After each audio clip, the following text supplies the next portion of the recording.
Nocodb versus Baserow. Which no-code database is winning? I'm going to tell you Nocodb versus Baserow. Which no-code database is winning? Nocodb and Baserow are two top no-code databases. Nocodb connects to real SQL databases like MySQL and Postgres. You get a spreadsheet view, APIs, and room to scale. Baserow is a true Airtable alternative.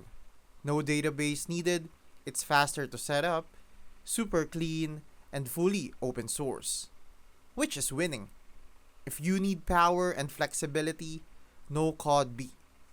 If you want simple, fast, no hassle setup, Baserow. Both are great. It just depends if you're building for devs or for teams.